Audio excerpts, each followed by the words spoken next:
অপেক্ষার রং। একটা ছোট শহরের মেয়ে ছিল তুলি। মাটির গন্ধে ভরা সেই শহরের অলিতে গলিতে ওর ছোট ছোট স্বপ্ন ছিল, ভালোবাসা, গান আর একজন যিনি ওর মন বোঝেন। সে মানুষটি একদিন এলো তার জীবনে, নাম অর্ক।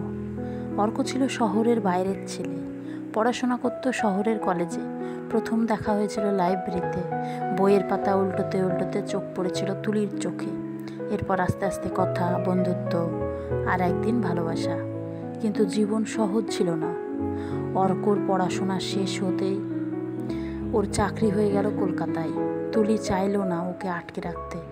বলল, যাও অর্ক, স্বপ্নের পেছনে দৌড়া, আমি আছি, আমি অপেক্ষা করব। দিন, মাস হয়ে বছর কেটে গেল।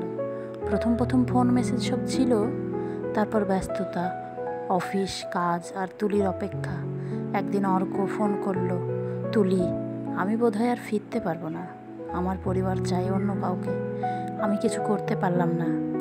তুলি চুপ করে রইল, চোখের জল চুপচাপ গড়িয়ে পড়ল, বলল না কিছুই। শুধু বলল, ভালো থাকিস অর্ক, আমি তোকে দোষ দিচ্ছি না, ভালোবাসা মানেই যে পাওয়া এমন তো নয়। আজ তুলি শহরের এক স্কুলে গান শেখায়, ক্লাসের পরও বসে থাকে লাইব্রেরিতে।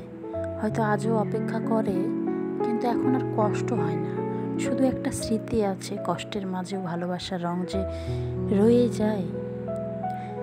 শিক্ষা, ভালোবাসা মানেই সবসময় পাওয়া নয়, কারোর জন্য অপেক্ষা করাও এক ধরনের ভালোবাসা, যেটা ত্যাগে পূর্ণ।